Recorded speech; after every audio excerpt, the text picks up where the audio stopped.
Bismillah. Assalamualaikum warahmatullahi wabarakatuh. Waalaikumsalam warahmatullahi Innal hamdalillah nahmaduhu wa nasta'inuhu wa nastaghfiruh wa na'udzu billahi min syururi anfusina wa min sayyiati a'malina. May yahdihillahu fala mudhillalah wa may yudlil fala hadiyalah. Asyhadu an la ilaha illallah wahdahu la syarikalah wa asyhadu anna Muhammadan 'abduhu wa rasuluh. Ya ayyuhalladzina amanu taqullaha haqqa tuqatih wa la tamutunna illa wa antum muslimun. Ya ayyuhan nas taqu rabbakumul ladzi khalaqakum min nafsin wahidah wa khalaqa minha zawjaha wa batha minhuma rijalan katsiran wa nisaa'a wa taqullaha alladzi tasaaluna bihi wal arham innallaha kana 'alaikum raqiba. Ya ayyuhalladzina amanu taqullaha wa qulu qawlan sadida yuslih lakum a'malakum wa yaghfir lakum dhunubakum wa may yuti'illaha wa rasulahu faqad faza fawzan 'azima ma ba'd fa inna asdaqal hadithi kitabullah wa khairal hadi hadi Muhammadin sallallahu alaihi wasallam wa syarrul umuri muhdatsatuha wa kullu muhdatsatin bid'ah wa kullu bid'atin dhalalah wa kullu dhalalatin finnar. Para jamaah yang dimuliakan Allah Subhanahu wa taala, kita lanjutkan kembali materi tauhid dari Kitab Tauhid buah karya Syekh Muhammad Tamimi rahimahullah taala, yang sekarang ini kita sampai kepada bab 58 tentang an-nahyu an sabbirrih, larangan mencela atau mencaci atau mengejek angin. Para jamaah yang dimuliakan Allah Subhanahu wa taala, berkaitan dengan judul yang ada pada bab ini, yaitu larangan mencela angin, dikarenakan tentunya hal ini berseberangan dengan yakni tauhid seorang hamba. Apabila seorang hamba sengaja, misalnya ya, sengaja mencela angin, ya, menghina angin. Nah, ini berkaitan dengan sikap atau ya sikap mencela dan menghina angin ini, itu artinya menghina dan mencela Rabbul Alamin yang telah menciptakan angin. Ya, yang telah menciptakan angin. Nah, ini tentang yakni sikap yang berseberangan sekali lagi dengan tauhid. Apabila seorang hamba dengan sengaja dia mencela, menghina, mengejek angin, dan itu jelas berarti menghina penciptanya, menghina sang pencipta angin, itu Allahu Rabbul Alamin.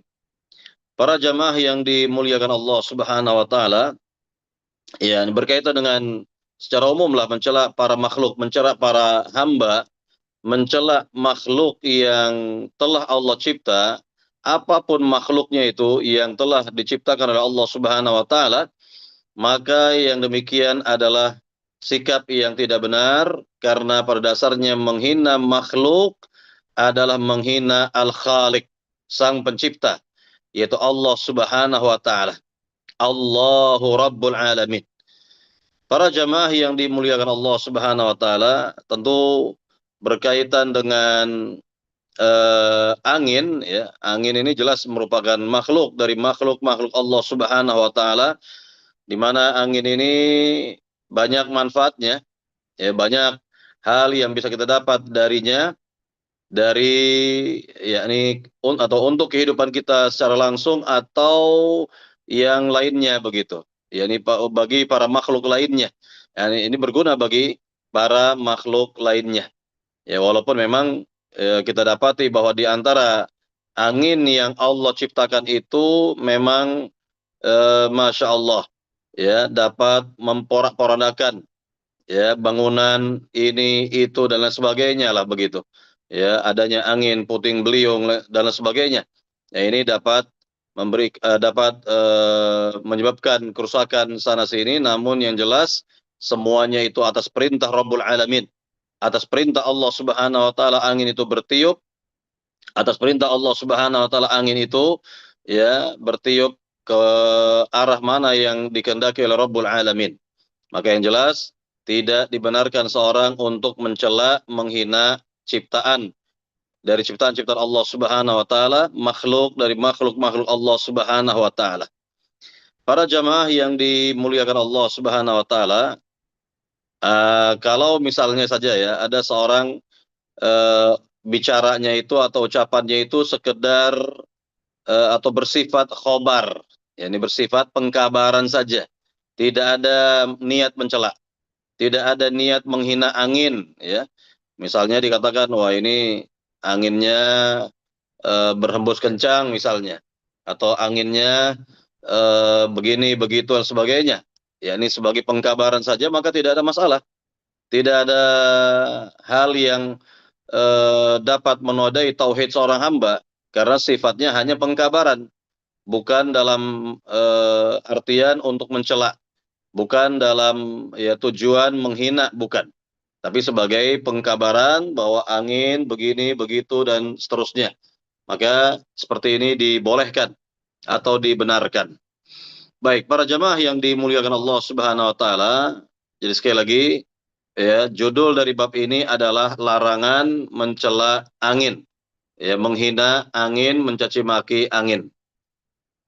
Para jamaah yang dimuliakan Allah Subhanahu wa taala, kita lihat dalil-dalil yang dibawakan di sini, ya, diantaranya adalah dari sahabat Ubay bin Ka'ab radhiyallahu taala semoga Allah meridainya, bahwa Rasulullah Shallallahu alaihi wasallam bersabda, la tasubbur rih, kata Nabi, fa idza ra'aitum ma takrahuna faqulu, janganlah kalian mencaci angin, janganlah kalian menghina angin apabila kalian melihat suatu yang tidak menyenangkan. Nah, ini solusi dari Nabi yang mulia sallallahu alaihi wasallam, yaitu berdoa tentunya.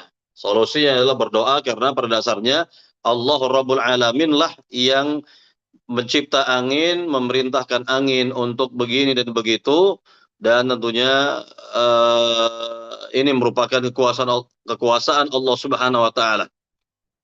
Kekuasaannya Rabbul Alamin. Ya, jadi sekali lagi Nabi mengatakan apabila kalian melihat sesuatu yang tidak menyenangkan, maka berdoalah. Nah, ini solusi dari Nabi. Ya, solusi dari Nabi Shallallahu alaihi wasallam. Apa doanya?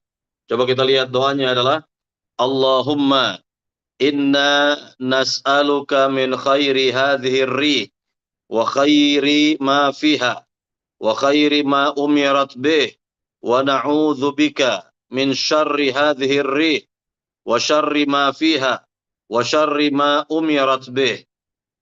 Yang artinya, ya Allah, sungguhnya kami memohon kepadamu dari kebaikan angin ini. Kebaikan apa yang terkandung di dalamnya dan kebaikan apa yang diperintahkan kepadanya. Dan kami berlindung kepadamu dari keburukan angin ini. Keburukan apa yang terkandung di dalamnya dan keburukan apa yang diperintahkan kepadanya. Baik, para jamaah yang dimuliakan Allah SWT, inilah keterangan dari Nabi yang mulia Sallallahu Alaihi Wasallam dan solusi dari Nabi yang mulia.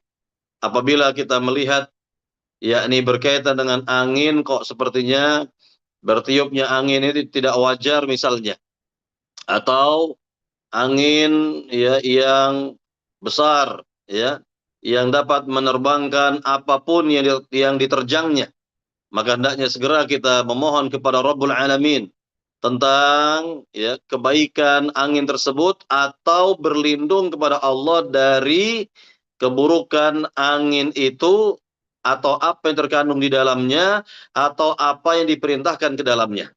Nah, ini dia. Ini solusi dari Nabi yang mulia sallallahu alaihi wasallam. Jadi Nabi yang mulia sallallahu alaihi wasallam memberikan solusi kepada kita semua saat kita melihat angin yang mungkin menurut kita menakutkan. Angin tersebut ya, berhembus sangat kuat sekali, dapat menerbangkan apapun yang diterjangnya, maka segera minta kepada Rabbul Alamin. Berdoalah kepada Allah Subhanahu wa taala agar ya perintah dari Rabbul Alamin kepada angin yang mungkin bisa menyebabkan kerusakan apa yang kita miliki, maka tidak terjadi. Maka tidak terjadi. Nah, sekarang kita lihat kepada doa Nabi yang mulia ini dari hadis yang dikeluarkan oleh Imam At-Tirmidzi. Nabi ya mengatakan berdoalah. Nah, ini Ini pertama perintah dari Nabi kepada kita semua berdoa kepada Rabbul Alamin. Segera berdoa kepada Allah Subhanahu wa taala. Berdoalah kepada Allah Subhanahu wa taala, yaitu Allahumma, ya Allah. Nah, ini ya berkaitan dengan Allahumma, itu asalnya ya Allah, ya. Ya Allah itu Allahumma. Kemudian inna nas'aluka. Sungguhnya kami memohon kepada engkau. Ya, memohon kepada Allah, bukan memohon kepada selain Allah Subhanahu wa taala. Karena ada di antara orang ya melihat hal yang tidak disenanginya, hal-hal buruk yang mungkin menimpanya atau bakal menimpanya, namun meminta kepada selain Allah Subhanahu wa taala. Meminta kepada selain Rabbul Alamin, maka ini keliru. Ini syirik. Maka sekali lagi, sungguhnya kami memohon kepada engkau. Dari apa? Dari kebaikan angin ini. Nah, lihat di sini dari doa Nabi, bisa kita lihat bahwa angin itu ternyata memiliki kebaikan. Ya, memiliki kebaikan. Nah, seperti yang tadi telah dijelaskan, kebaikan untuk diri kita secara langsung, seperti yakni berhembusnya angin sepoi-sepoi, sehingga kita dapat merasakan nikmatnya hembusan angin yang sepoi-sepoi misalnya, atau yang berkaitan dengan selain dari diri kita dalam hal misalnya penyerbukan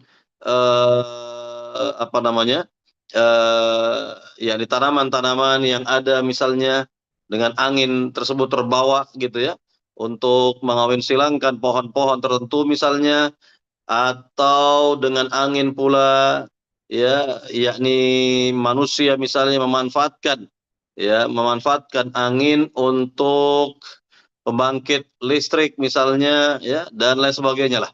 Intinya banyak hal yang bisa dimanfaatkan dari angin itu sendiri, dan angin itu jelas memberikan manfaat ya, dan angin itu memiliki kebaikan. Dikatakan oleh Nabi di sini dari kebaikan angin ini. Jadi angin itu jelas dia adalah makhluk dari makhluk Allah Subhanahu wa taala yang ternyata juga memiliki kebaikan ya, kebaikan. Kemudian yang kedua, kebaikan apa yang terkandung di dalamnya. Nah, ini kebaikan apa yang terkandung di dalamnya. Yang tadi telah dijelaskan bahwa angin tersebut ya yakni memberikan kebaikan yang terkandung di dalamnya, seperti menerbangkan apa namanya? Serbuk sari misalnya yang akan apa namanya? Hinggap di pohon yang lain sehingga terjadi kawin silang secara alami sebagaimana yang Allah kehendaki gitu ya. Sebagaimana yang Allah kehendaki melalui angin ini ya, melalui angin ini, atau kebaikannya misalnya karena ada terpaan angin ke wajah kita. Ini ya tetangga yang masak ya berbagai macam rupa masakan yang tentunya sangat ya apa namanya mungkin menggugah selera barangkali, paling tidak minimal kita mencium wanginya, minimal kita mencium aromanya yang diterbangkan oleh angin tersebut misalnya. Nah, ini berkaitan dengan kebaikan yang terkandung di dalamnya, kan begitu. Ya, atau yang kita analogikan dengan yang lainnya lah. Ya, terserah kepada para jamaah untuk yakni apa namanya memperluas apa sih yang terkandung ya, kebaikan yang terkandung di dalam angin tersebut. Kemudian yang ketiga, kebaikan apa yang diperintahkan kepadanya. Nah, ini juga jelas menunjukkan apa? Bahwa angin itu makhluk dari makhluk Allah Subhanahu wa taala yang Allah ya bisa saja memberikan perintah ini, perintah itu kepada angin. Ya, perintah ya A, B, C, D kepada angin dan seterusnya. Maka bisa kita lihat di antara kekuasaan Allah Subhanahu wa taala yakni kendaraan Nabi Sulaiman berupa angin ya yang dapat yakni dipergunakan oleh Nabi yang mulia Nabi Sulaiman alaihissalam untuk menuju daerah A, B, C, D dan seterusnya, maka beliau dengan izin Allah Subhanahu wa taala mempergunakan ya yakni kendaraan berupa angin. Nah, kendaraan berupa angin. Nah, ini tentang yakni apa yang diperintah oleh Allah Subhanahu wa taala kepada angin, maka jelas ya angin adalah makhluk dari makhluk Allah yang tentunya angin juga dapat atau mendapatkan perintah dari Allah Subhanahu wa taala. Mendapatkan apa? Perintah dari Rabbul Alamin. Jadi sekali lagi ada 3 hal di sini yang perlu kita pahami tentang kebaikan angin itu sendiri. Yang pertama, bahwa angin itu memiliki kebaikan, ya. Yang kedua, bahwa di dalam angin itu terkandung, ya, kebaikan-kebaikan. Jadi angin itu sendiri adalah suatu kebaikan pada dasarnya. Jadi angin itu sendiri makhluk yang ya baik pada dasarnya dan memiliki kandungan kebaikan di dalamnya dan juga diperintahkan ya oleh Allah Subhanahu wa taala dari kebaikan-kebaikan yakni yang dikehendaki oleh Rabbul Alamin. Jadi Allah Subhanahu wa taala itu Maha berkehendak. Allah Subhanahu wa taala itu Maha berkehendak untuk melakukan apa saja yang Allah kehendaki, ya, di antaranya adalah memerintahkan angin untuk begini, begitu dan seterusnya dan seterusnya. Nah, ini contoh, ya, contoh seperti ini, maka kita pun ingat bahwa ya ini memohonlah kepada Rabbul Alamin, meminta kebaikan yang ada pada angin, terkandung pada angin dan kebaikan dari apa? Dari perintah ya Allah Subhanahu wa taala kepada angin itu sendiri. Para jamaah yang dimuliakan Allah Subhanahu wa taala, ini yang pertama ini. Jadi semuanya adalah berkaitan dengan memohon kebaikan kepada Rabbul Alamin terhadap apa yang ada pada angin itu. Ya, kemudian yang kedua adalah memohon perlindungan. Memohon perlindungan kepada Allah Subhanahu wa taala pertama dari keburukan angin ini. Ya, keburukannya yang jelas di antara angin yang bertiup itu ya bisa saja memberikan keburukan ya yakni memiliki keburukan. Kemudian yang kedua keburukan apa yang terkandung di dalamnya. Keburukan apa yang terkandung di dalamnya wal'iyadzubillah. Mungkin di antara angin-angin itu menerbangkan bakteri ya, virus ataupun yang semisal-semisalnya dengan izin Allah Subhanahu wa taala menerbangkan hal-hal yang terkandung di dalamnya dan itu berbahaya sekali. Ya berbahaya sekali untuk kehidupan manusia ataupun kehidupan makhluk lainnya. Nah, ini kita berlindung darinya. Dan yang ketiga, keburukan apa yang diperintahkan kepadanya. Ya, barangkali di antara angin-angin tersebut yang bertiup kencang sekali, ya ditugaskan, diperintahkan oleh Allah untuk memporak-porandakan apapun yang dilintasinya. Ya, apapun yang dilewatinya, maka akan dapat ya diporak-porandakan atau hancur lebur misalnya. Maka kita berlindung kepada Allah dari yang seperti ini. Ya, berlindung dari keburukan angin. Yang kedua, keburukan yang terkandung di dalamnya. Dan keburukan yang ketiga adalah yang diperintahkan kepadanya. Nah, inilah tentang keterangan dari Nabi yang mulia sallallahu alaihi wasallam. Allahumma inni as'aluka min khairi hadhihi rih wa khairi ma fiha wa khairi ma umirat bih wa na'udzubika min syarri hadhihi rih wa syarri ma fiha wa syarri ma umirat bih. Jadi kita ada solusi dari Nabi yang mulia sallallahu alaihi wasallam untuk ya meminta kebaikan-kebaikan angin dan berlindung kepada Allah dari keburukan-keburukan angin itu sendiri. Nah, ini tentunya merupakan apa namanya keistimewaan ya agama yang mulia ini, agama Islam ini, di mana Rasulullah SAW banyak memberikan solusi kepada kita, di antaranya masalah angin. Jadi jangan sampai kita ini menghina angin, mencela, mencemooh, mencaci maki angin, karena angin itu jelas tidaklah melakukan segala sesuatu atas kemauannya sendiri, tidak, namun atas kehendak Allah Subhanahu wa taala. Ya, angin bergerak ke utara, ke selatan, ke timur dan sebagainya, atau angin menerbangkan ini itu dan seterusnya, atau angin mungkin juga bermanfaat untuk kendaraan ini, kendaraan itu, ya, atau bagi mereka yang berlayar di tengah laut, ya, dan lain sebagainya. Ya, ini banyak kebaikan-kebaikan yang bisa kita lihat dari angin itu sendiri. Baik, para jamaah yang dimuliakan Allah Subhanahu wa taala, inilah tentang keterangan dari Nabi yang mulia. Nabi mengatakan sekali lagi, la tasubbu ar-rih. Jangan kalian mencaci maki angin. Fa idza ra'aitum ma takrahun. Apabila kalian melihat ya apa yang tidak menyenangkan dari angin tersebut, faqulu, maka berdoalah kepada Allah. Berdoalah kepada Rabbul Alamin. Ya, berdoalah kepada Allah Subhanahu wa taala, dan ini menunjukkan apa? Jika kita berdoa seperti ini menunjukkan tentang bagusnya tauhid. ya kita bagusnya tauhid seorang hamba karena yakni menggunakan petunjuk dari petunjuk Nabi yang mulia sallallahu alaihi wasallam, dan Nabi telah bersabda, wa khairul hadi hadiyu Muhammadin sallallahu alaihi wasallam, dan sebaik-baik petunjuk adalah petunjuknya Muhammad sallallahu alaihi wasallam.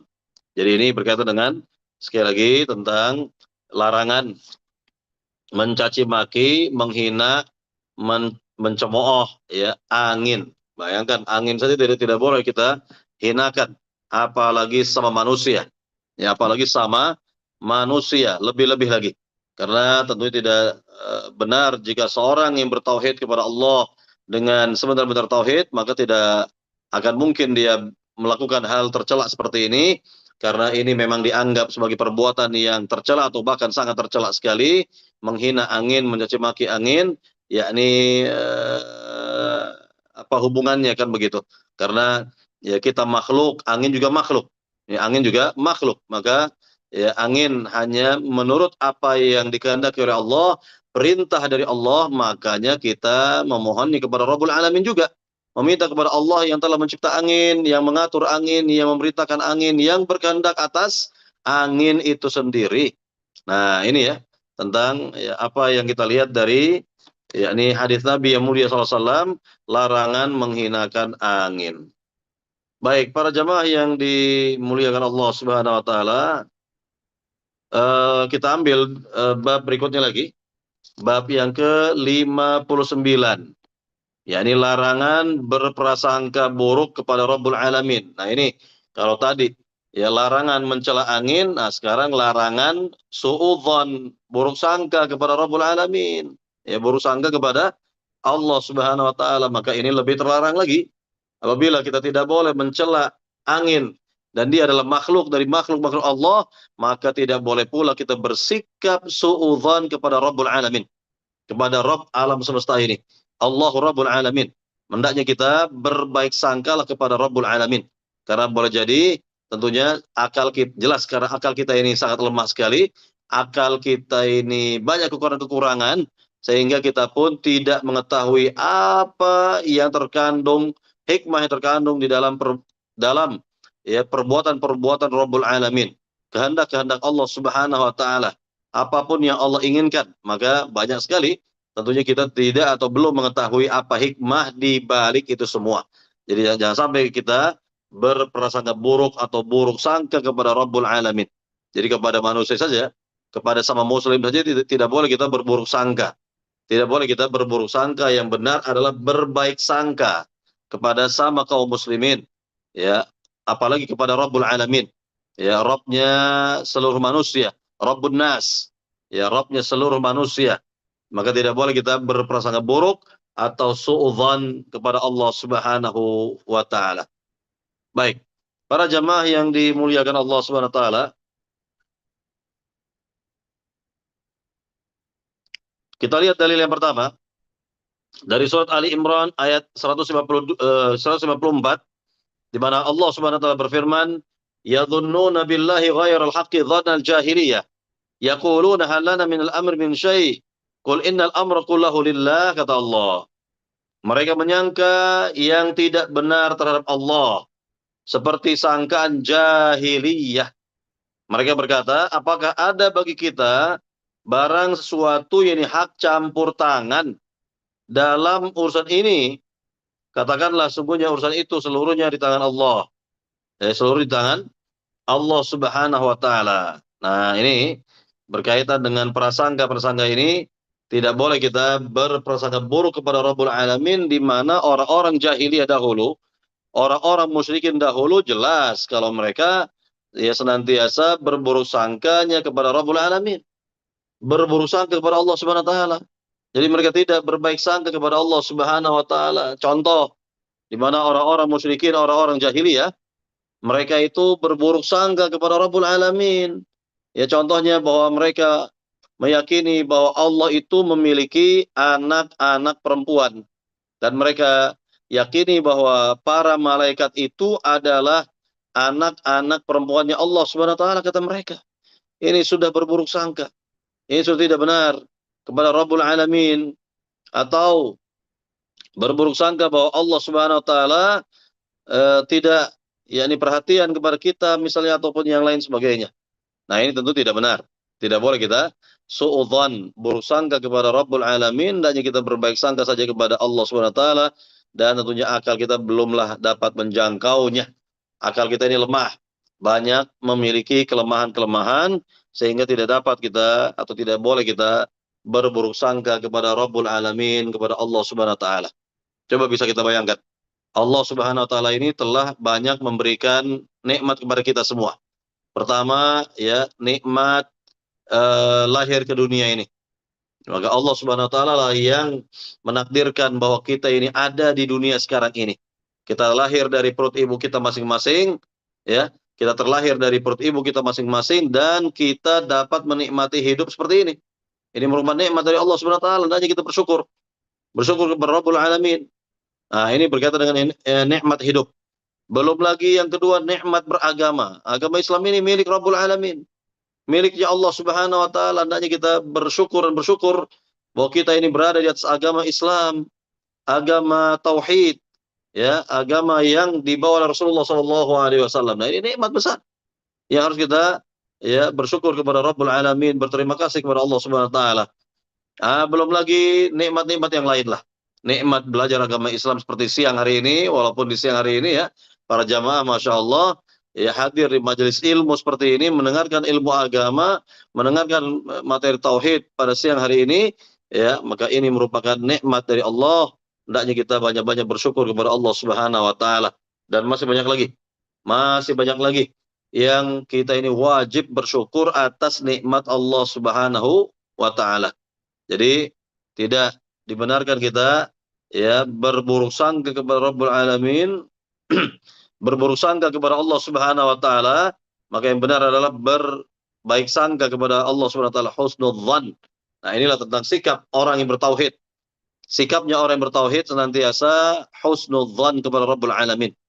Husnudzan, berbaik sangka kepada Allah Subhanahu wa taala. Baik, para jemaah yang dimuliakan Allah Subhanahu wa taala, kembali di sini kita lihat ayat yang mulia ini, yadhunnuna billahi ghairal haqqi dhannal jahiliyah. Mereka menyangka yang tidak benar terhadap Allah seperti sangkaan jahiliyah. Ya, seperti tadi contoh-contohnya, bahwa orang-orang jahiliyah, orang-orang musyrikin, senantiasa mereka suudzan, bersangka kepada Rabbul Alamin, dan tidak ada atau sedikit sekali di antara mereka yang husnudzan, berbaik sangka kepada Allah Subhanahu wa taala. Ya, berbaik sangka kepada Allah Subhanahu wa taala. Kemudian kita lanjutkan di sini tentang orang-orang jahiliyah, yadhunnuna billahi ghairal haqqi dhannal jahiliyah. Mereka menyangka yang tidak benar terhadap Allah seperti sangkaan jahiliyah. Yaitu mereka berkata, ini di antara contohnya, mereka berkata, apakah ada bagi kita barang sesuatu hak campur tangan dalam urusan ini? Ya, sekali lagi, apakah ada bagi kita barang sesuatu, dalam kurung, hak campur tangan dengan urusan Allah Subhanahu wa taala ini? Katakanlah, sungguhnya urusan itu seluruhnya di tangan Allah. Katakanlah, sungguhnya urusan itu semuanya adalah di tangan Allah Subhanahu wa taala. Jadi, semua apa yang ada di langit di bumi, semua apa yang ada di antara keduanya, seluruh urusan di alam semesta, itu adalah kehendak Allah Subhanahu wa taala, sampai-sampai apa yang kita kerjakan sebenarnya adalah takdir Allah Subhanahu wa taala, ciptaan Allah Subhanahu wa taala. Allah berfirman, wallahu khalaqakum wa ma ta'malun. Dan Allah lah yang telah mencipta kalian dan apa yang kalian lakukan, apa yang kalian kerjakan. Jadi pada dasarnya ini semua tidak luput dari kehendak Allah, takdir Rabbul Alamin, tidak luput dari al-kitabah, penulisan takdir, tidak luput dari al-khalq, penciptaan takdir, kan begitu. Ya, tidak luput dari ilmunya Allah Subhanahu wa taala. Wa ma kana rabbuka nasiya. Dan tidaklah Rabbmu itu lupa, kata Allah Subhanahu wa taala. Tidaklah Rabbmu itu lupa, kata Allah Subhanahu wa taala. Jadi segala sesuatu yang ada di langit, di bumi, atau yang ada di antara keduanya, maka semuanya ini adalah atas kehendak Allah Subhanahu wa taala, keinginan Allah Subhanahu wa taala. Jadi, semua urusan di tangan Allah Subhanahu wa taala. Jadi sekali lagi Allah nyatakan, qul innal amra kullahu lillah. Katakanlah wahai Muhammad, Sungguhnya urusan itu semuanya di tangan Allah Subhanahu wa taala. Baik, para jamaah yang dimuliakan Allah Subhanahu wa taala, kita dengarkan sekarang dalil yang kedua yang dibawakan di sini oleh Syekh Muhammad Tamimi rahimahullah dari surat Al-Fath. Ya, kalau yang tadi dari surat Ali Imran ayat 154. Nah, kalau yang sekarang ini akan kita baca adalah dari surat Al-Fath ayat 6 di mana Allah Subhanahu wa taala berfirman, "Wa yu'adzibal munafiqina wal munafiqat wal musyrikina wal musyrikati adh-dhannina billahi dhanna saw' 'alaihim da'iratus saw' wa ghadiba Allahu 'alaihim wa la'anahum wa 'adda lahum jahannam wa sa'at masira." Ya, artinya, dan supaya Allah mengazab orang-orang munafik baik laki-laki maupun perempuan, dan orang-orang musyrik laki-laki dan perempuan, dan mereka itu berprasangka buruk kepada Allah, mereka akan mendapat giliran, yakni kebinasaan yang amat buruk, dan Allah memurkai dan mengutuk mereka serta menyediakan bagi mereka neraka jahanam, dan neraka jahanam itulah sejahat-jahat tempat kembali, seburuk-buruk tempat kembali. Nah, di sini para jamaah yang dimuliakan Allah Subhanahu wa taala, di mana Allah Rabbul Alamin ya mengatakan akan mengazab siapapun dari kalangan orang-orang munafik baik laki-laki maupun perempuan. Ini pertama. Yang kedua, dari golongan musyrikin baik laki-laki dan perempuan. Nah, di mana mereka semua itu biasanya berprasangka buruk terhadap Allah Subhanahu wa taala. Adh-dhannina billahi dhanna saw', kata Allah. Mereka itu biasa untuk berprasangka buruk terhadap Allah Subhanahu wa taala, Allah Rabbul Alamin. Ya. Kemudian dikatakan lagi, ya, alaihim da'iratus saw', alaihim da'iratus saw', bahwa mereka akan mendapatkan kebinasaan yang amat buruk, ya. Wa ghadiballahu alaihim wa la'anahum wa 'adalahum jahannam wa sa'at masira, dan Allah memurkai mereka. Ini pertama, dimurkai oleh Allah. Yang kedua, mengutuk mereka. Ya, yang kedua ini, dan yang ketiga menyediakan bagi mereka neraka jahanam. Ya, neraka jahanam, dan neraka jahanam itu kata Allah wasaat masira, seburuk-buruk tempat kembali, kata Rabbul Alamin. Baik, para jamaah yang dimuliakan Allah SWT, jelas bagi kita di sini dari keterangan Rabbul Alamin bahwa sebenarnya yang biasa melakukan su'udzan, buruk sangka kepada Rabbul Alamin adalah orang-orang munafik dan orang-orang musyrikin. Nah, ini yang ada ya. Orang-orang munafik di zaman Nabi SAW, mereka sebenarnya adalah orang-orang musyrik. Namun karena mereka melihat bahwa umat Islam telah memiliki kekuatan, yakni setelah mengalahkan pasukan kafir Quraisy di perang Badar, begitu, pada perang Badar, maka orang-orang munafik ini atau orang-orang musyrikin pada masa dahulu, mereka khawatir terhadap diri mereka, ya, keluarga mereka, harta mereka, sehingga mereka mau tidak mau yakni berpura-pura dalam keislaman.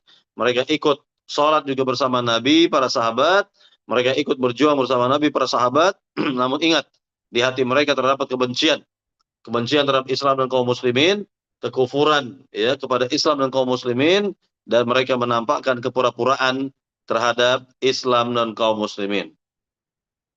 Baik, para jamaah yang dimuliakan Allah SWT, kita baca dari arti dari ayat yang tadi telah dibacakan dari surat Al-Fath ayat 6, di mana yang artinya adalah dan supaya Allah mengazab orang-orang munafik laki-laki dan perempuan, dan orang-orang musyrik laki-laki dan perempuan, yang mereka itu berprasangka buruk kepada Rabbul Alamin. Mereka memurkai dan mengutuk. Nah, dan Allah memurkai dan mengutuk mereka, serta menyediakan bagi mereka neraka jahanam. Jadi setelah mendapat murka Allah, ya, bayangkan, setelah mendapat murka dari Allah Subhanahu wa taala, mereka pun mendapat kutukan ya dari Rabbul Alamin, dikutuk oleh Allah Subhanahu wa taala. Dan yang ketiga, bagi mereka apa? Ya, neraka jahanam, wal iyadzu billah, nasallallahu salamata wal afiyah. Jadi sudah mereka yakni mendapatkan kemurkaan Allah, ya, kebinasaan, kemudian juga mereka mendapatkan kutukan dari Allah Subhanahu wa taala, lalu mereka juga mereka mendapatkan neraka kelak ya di negeri akhirat. Inilah keburukan-keburukan yang didapat oleh kaum yang berprasangka buruk kepada Rabbul Alamin, di mana orang-orang berprasangka buruk ini tidak mendapatkan kebaikan apapun dalam kehidupan dunia sampai nanti di akhirat. Oh ya, wallahu taala alam. Baik, para jamaah yang dimuliakan Allah Subhanahu wa taala, di sini ada keterangan memang, keterangan dari Al-Imam Ibnu Qayyim dalam menafsirkan ya, ayat pertama mengatakan apa? Prasangka ini ditafsirkan bahwa Allah Subhanahu wa taala tidak akan memenangkan rasulnya, dan bahwa Allah dan bahwa agama yang beliau bawa akan lenyap.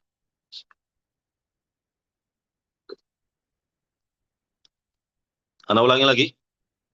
Keterangan dari Al-Imam Ibnu Qayyim dalam ayat ini mengatakan apa? Prasangka ini ditafsirkan bahwa Allah Azza wa Jalla tidak akan memenangkan rasulnya, dan bahwa agama yang beliau bawa akan lenyap. Ditafsirkan pula bahwa apa yang menimpa beliau bukanlah dengan takdir Allah dan hikmahnya. Ya, sekali lagi ditafsirkan pula bahwa apa yang menimpa beliau bukanlah dengan takdir Allah dan hikmahnya. Jadi prasangka tersebut ditafsirkan dengan 3 tafsiran. Jadi prasangka ya, ini prasangkaan buruk ya. Yang pertama yaitu mengingkari adanya hikmah dari Allah, kemudian mengingkari takdirnya. Yang ketiga mengingkari bahwa agama yang dibawa oleh Rasulullah SAW akan disempurnakan dan dimenangkan Allah atas segala agama.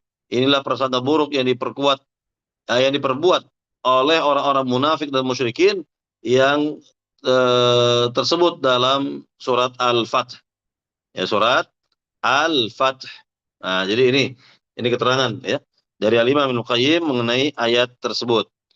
Adapun perbuatan ini disebut prasangka buruk karena prasangka yang demikian tidak patut terhadap Allah Subhanahu wa taala, tidak patut terhadap hikmahnya, pujinya dan janjinya yang benar.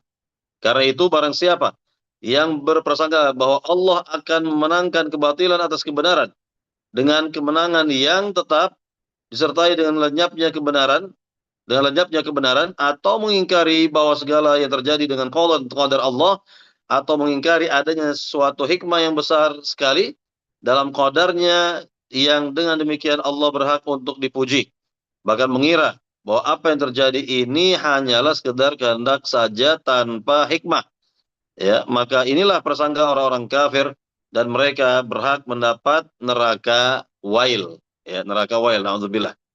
Ya, sedikit lagi, kebanyakan orang berprasangka buruk kepada Allah, baik dalam hal yang berkenaan dengan diri mereka sendiri ataupun dalam hal yang berkaitan dengan orang lain. Tidak ada yang selamat dari prasangka buruk ini kecuali orang yang arif, yang tahu akan Allah, asma dan sifatnya, dan kepastian adanya hikmah, serta keharusan adanya pujian bagi Allah sebagai konsekuensinya. Maka orang yang berakal dan cinta terhadap diri sendiri hendaklah ya memperhatikan masalah ini dan bertaubatlah kepada Allah serta memohon maghfirahnya atas prasangka buruk yang dilakukannya terhadap Rabbul Alamin. Nah, jadi segera orang-orang itu beristighfar kepada Allah Subhanahu wa taala, minta ampun kepada Rabbul Alamin, begitu.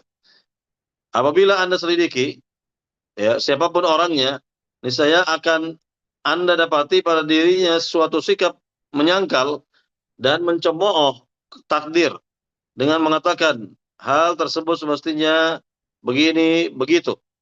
Ada yang sedikit, ada juga yang banyak, dan silakan ya periksa diri Anda sendiri apakah Anda bebas dari sikap tersebut. Dari sikap tersebut. Nah, di bawah sini bersair untuk masalah ini. Fa in tanju minha tanju min dhi azimah wa illa fa in la ukhaluka najian. Jika Anda bebas dari sikap tersebut, selamatlah Anda dari suatu malapetaka. Tapi bila tidak, sungguh tak kukira bahwa Anda akan selamat. Bahwa Anda akan selamat. Baik. Para jamaah yang dimuliakan Allah SWT, inilah berkaitan dengan larangan berprasangka buruk terhadap Rabbul Alamin, Allah Subhanahu wa taala.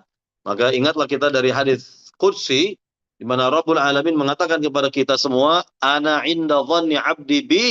Saya ini tergantung prasangka hambaku saja kepada diriku. Ya, artinya bahwa kita kalau punya prasangka baik kepada Rabbul Alamin, husnudzan, maka Allah pun akan seperti itu. Dan kebalikannya, jika kita suudzan, bersangka kepada Allah Subhanahu wa taala, maka Allah tidak akan peduli dengan kehidupan kita, yakni kita akan ya, berjalan seolah-olah seorang diri di muka bumi ini, tidak ada pertolongan dari Rabbul Alamin. Tidak ada hidayah petunjuk dari Allah Subhanahu wa taala, wal iyad billah. Nasallallahu salamata wal afiyah. Baik. Para jamaah yang dimuliakan Allah Subhanahu wa taala, inilah ya dua bab yang telah kita jelaskan pada siang hari ini.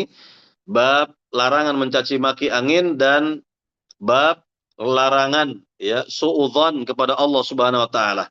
Ya suudzon kepada Rabbul Alamin. Jadi sekali lagi dua bab ini sepertinya ada saling terkaitnya juga nih. Kalau bab 58 kita tidak boleh mencaci maki angin karena angin ciptaan Allah Subhanahu wa taala. Mencaci makhluk berarti mencaci Khalik gitu ya. Kemudian yang kedua, larangan apa? Larangan suudzon kepada Allah. Nggak boleh kita berburuk sangka suudzon kepada Rabbul Alamin dalam berbagai hal. Ya, dalam berbagai hal tidak boleh kita suudzon kepada Allah Subhanahu wa taala, berburuk sangka.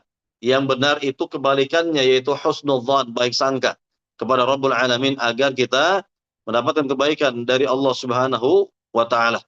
Jadi sekali lagi darilah dua sikap atau sifat tercela ini, larangan mencela angin dan larangan yakni suudzon kepada Rabbul Alamin, kepada Allah Subhanahu wa taala. Nah, silakan sekarang jika ada pertanyaan dari dua bab yang telah kita ambil di siang hari ini, bab 58 dan bab 59, atau bab-bab sebelumnya boleh. Ya, silakan kalau ada pertanyaan. Saya kembalikan kepada pembawa acara untuk membimbing soal jawab. Ya, silakan pembawa acara. Baik, syukron jazakallahu khair untuk Ustadz yang telah meluangkan waktunya dalam menyampaikan ilmu ini. Semoga bermanfaat bagi kita semua. Sebelum masuk ke sesi soal jawab, kami ingatkan kepada para jamaah untuk dapat memfollow Instagram kami dalam melihat agenda rutin yang kami adakan di kajian MT ini di mt_sahabat ilmu teladan. Dan juga apabila ingin melihat rekaman-rekaman kajian yang sudah pernah kami adakan, bisa lihat di akun YouTube kami di mt.sahabatilmuteladan.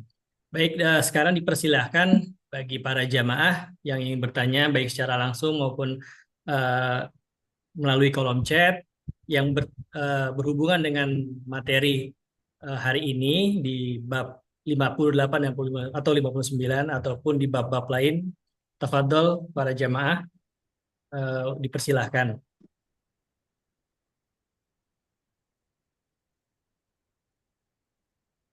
Mungkin ada pertanyaan mungkin dari Ana sendiri. Pertama, eh, kalau putus asa itu Ustaz ya, banyak dari kawan-kawan Ana tuh yang sering cerita mungkin ya curhat gitu mengenai putus asa. Apakah putus asa itu bagian dari prasangka buruk kepada Allah gitu Ustaz? Ya, jadi ini keburukan tersendiri dari si hamba jika ia yakni putus asa ya. Sebagaimana Allah berfirman, la taqnatu min rahmatillah. Janganlah kalian berputus asa dari rahmat Allah Subhanahu wa taala. Jangan putus asa. Artinya apa? Bahwa sikap putus asa itu tidak dibenarkan. Ya, ini tercela ini dan menunjukkan yakni tauhid yang tidak baik gitu ya. Tauhid tidak baik. Ya, tauhidnya tidak baik begitu karena berputus asa. Artinya bahwa rahmat Allah itu maha luas. Ya, rahmat Allah itu maha luas. Jangan sampai kita berputus asa dari rahmat Allah Subhanahu wa taala.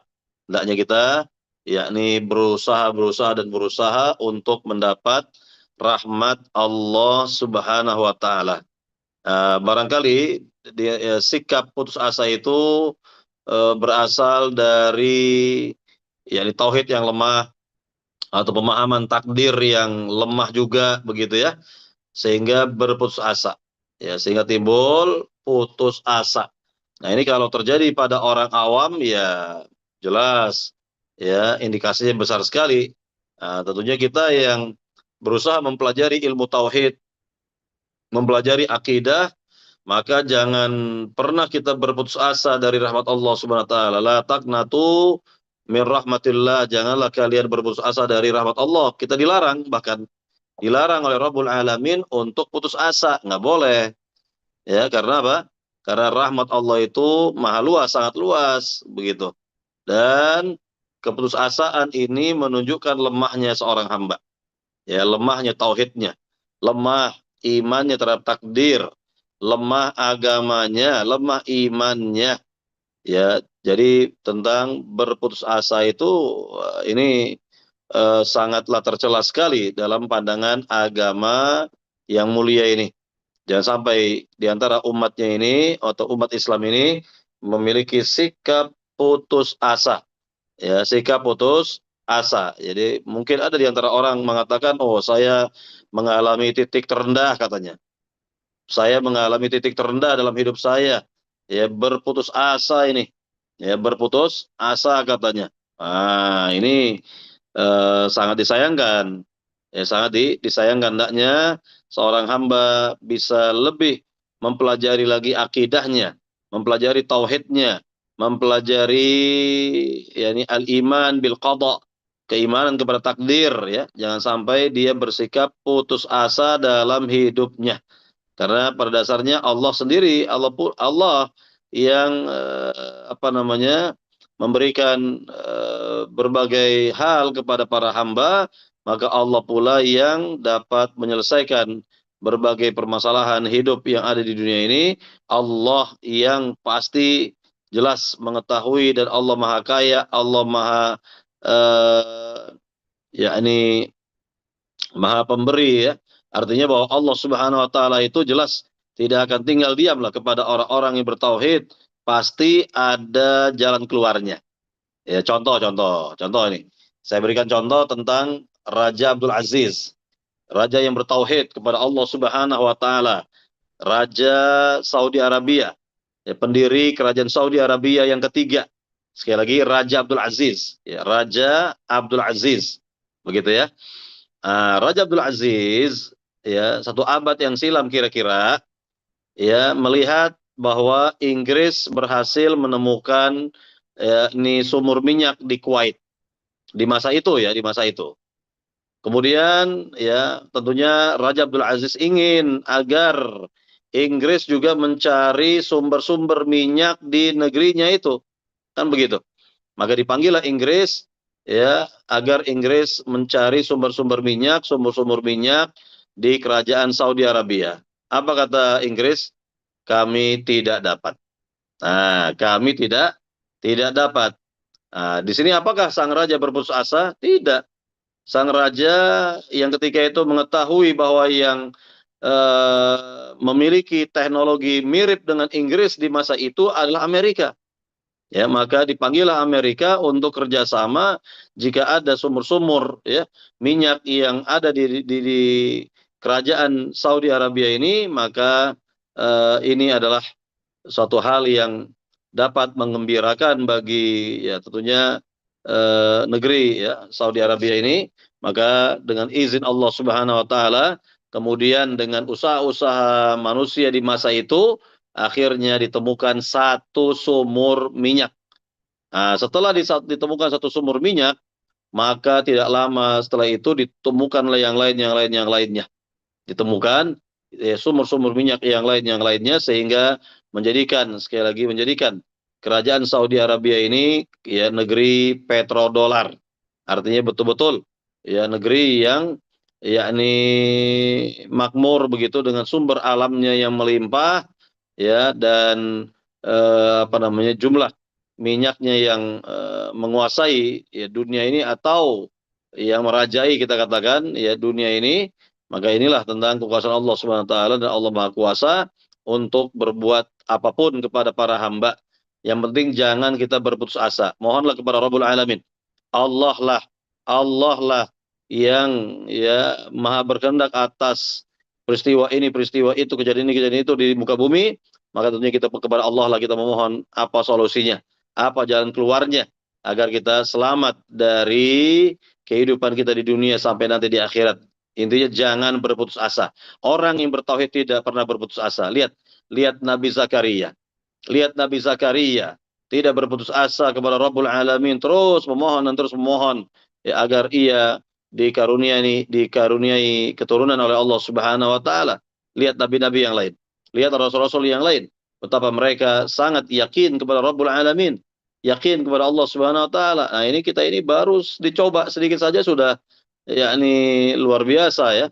Yakni dicoba sedikit saja sudah luar biasa. Bagaimana dengan cobaan para nabi? Cobaan para nabi, para rasul itu luar biasa beratnya. Sangat berat bahkan melebihi ujian yang diterima oleh orang-orang biasa. Kan begitu. Wallahu ta'ala alam. Jadi jangan kita berputus asa dari rahmat Allah. La taqnatu min rahmatillah. Janganlah kalian berputus asa dari rahmat Allah subhanahu wa ta'ala. Dari kasih sayang Allah subhanahu wa ta'ala. Dan Allah subhanahu wa ta'ala maha ya penyayang. Allah subhanahu wa ta'ala yang memberikan masalah A, B, C, D, dan Allah pula yang memiliki solusi A, B, C, D untuk masalah-masalah yang dihadapi. Wallahu ta'ala alam. Baik, Baik, silakan yang lain. baik, syukran jazakallah khair Ustaz. Kemudian ada Ummu Nur Firdaus, tafadhol, bisa ditanyakan langsung dengan Ustaz. Assalamualaikum warahmatullahi wabarakatuh, Ustaz. Alhamdulillah, Waalaikumsalam warahmatullahi wabarakatuh. bisa Silakan. bertanya sama Ustaz. Ustaz, kalau misalkan hujan, eh, dulu waktu kecil, tapi setelah tahu ya, ini Ustaz, yang anak pahami tentang hujan adalah Rasulullah ada dalilnya, tapi nggak hafal ya Ustaz. Katanya Rasulullah kalau hujan malah berkata kan air yang penuh berkah turun dari langit, bahkan pakaian beliau keluarkan biar kena dengan air hujan. Terus jadi kita tuh nggak perlu takut sebenarnya sama air hujan. Cuman banyak orang, termasuk mungkin Anda dulu juga sebelum ngerti dalil itu, hujan, aduh ini sinyal jadi wifi-nya jadi nggak bagus, nyalakan hujan atau masuk angin, keramas cepetan nanti ini sakit. Wah harus pakai payung nih karena kan ntar kepala kita pusing lah apa. Itu termasuk menghujat hujan atau terus kita harus apa ya Ustaz? Terus katanya kalau hujan kita daya tahan tubuhnya kayak iklan tadi, iklan habatus soda bahwa kita harus minum habatus soda di saat musim hujan seperti ini. Kan berarti menyalahi hujan. Imun kita turun dan sebagainya. Bagaimana Ustaz untuk tanggapan terhadap hujan? Kasihan hujan disalahin Ustaz. Kasih Ustaz. Ya, ini sama dengan angin tadi. Jadi pertama hujan juga bagian dari makhluk Allah Subhanahu wa taala, di mana Allah yang mencipta hujan, Allah yang maha berkehendak untuk menurunkan hujan atau menghentikan hujan. Maka sekali lagi tidak boleh kita mencela hujan atau apa yang ada di dalamnya. Justru hujan itu banyak memberikan manfaat kepada kita semua. Coba kalau ya kemarau terus-menerus, ya kan? Kita berharap hujan, kan begitu. Tapi kalau sudah hujan, nah yang terjadi mungkin lain lagi, ya, lain lagi ya. Nah, jadi sekali lagi tidak boleh kita menghinakan hujan atau menjelek-jelekan hujan atau menisbatkan keburukan kepada hujan, tidak boleh. Nah, hendaknya kita bisa evaluasi kembali dari apa yang mungkin dahulu kita lakukan, ya, yakni misalnya berkaitan dengan hujan ya, yang merupakan nikmat dari nikmat Allah Subhanahu wa taala, ini tidak boleh kita sandarkan penyakit itu berasal dari hujan atau hujan yang memberikan penyakit kepada kita, nggak boleh. Nggak boleh seperti itu. Mungkin yakni seorang telah ditakut-takuti sehingga imunitasnya turun, ya, misalnya anak-anak, ya, ditakut-takuti jangan main hujan-hujanan sehingga imunitasnya turun dan segera atau gampang mudah terserang penyakit misalnya, maka ini tidak benar. Jangan ditakut-takuti. Ya misalnya kalau sudah hujan, hujan sudah 5 menit turun, maka setelah itu silakan ya untuk kepada anak-anak mereka untuk main air hujan juga tidak ada masalah pada dasarnya. Ya, lalu setelah itu ya mereka suruh makan, makan yang banyak, ya mandi dulu, kemudian makan yang banyak, istirahat, sudah insya Allah tidak ada yakni sakit. Dan ini kita berbaik sangka kepada Rabbul Alamin, berbaik sangka kepada Allah Subhanahu wa taala bahwa hujan yang Allah turunkan ini adalah yakni kebaikan, ya justru adalah kebaikan, kan begitu. Jadi jangan yakni dilarang-larang anak misalnya atau ditakut-takuti. Kalau ditakut-takuti imunitasnya akan turun. Kalau sudah imunitas turun maka akan mudah sekali yakni terkena penyakit ini penyakit itu dan seterusnya. Nah jadi kurang lebih seperti itu, ya kurang lebih seperti itu. Maka kita lihat ya bahkan anak-anak kampung itu lebih daya tahannya luar biasa. Ya, anak-anak kampung itu imunitasnya luar biasa. Kenapa? Ya karena mereka kita istilah saja ya. Istilah saja nih sudah bersahabat barangkali, sudah bersahabat dengan alam, kan begitu. Ya artinya hujan ya hujan, mereka mandi hujan, ya terbiasa seperti itu. lalu ya sama orang tuanya disuruh mandi, setelah itu kemudian makan, disuruh makan yang banyak, kemudian istirahat gitu kan. Ya, atau sebelum istirahat ya minum bodrek misalnya atau apalah begitu. Ya, yakni yang diyakini bahwa tidak ada penyakit yang apa namanya datang kepada anak tersebut gitu ya. Jadi memang sebagian orang istilahnya mungkin memanjakan diri ya begini begitu dan lain sebagainya. Padahal ya kalau seorang bisa melihat bahwa hujan itu bagian dari nikmat Allah Subhanahu wa taala, maka dia bisa yakni bersyukur atas turunnya hujan dan tidak berprasangka buruk apa-apa terhadap hujan. Ya kecuali kalau memang pengkabaran. Nah, pengkabaran sifatnya kabar-kabar aja begitu. Misalnya ya ini pengkabaran misalnya begini. Itu jemuran tolong diangkat itu nanti ada hujan. Akan turun hujan misalnya. Atau lagi jemur apa begitu. Segera diselamatkan semuanya sebelum turun hujan misalnya. Atau dengan berita-berita lainnya atau pengkabaran lainnya yang semisalnya. Nah, ini boleh, seperti ini boleh. Seperti ini. Jadi tidak bermaksud, tidak bertujuan untuk menghinakan hujan, tidak. Atau ya kebalikannya, ya kita tidak, apa istilahnya ini, eh menakut-nakuti misalnya orang lain dengan sebab hujan, atau yang lainnya.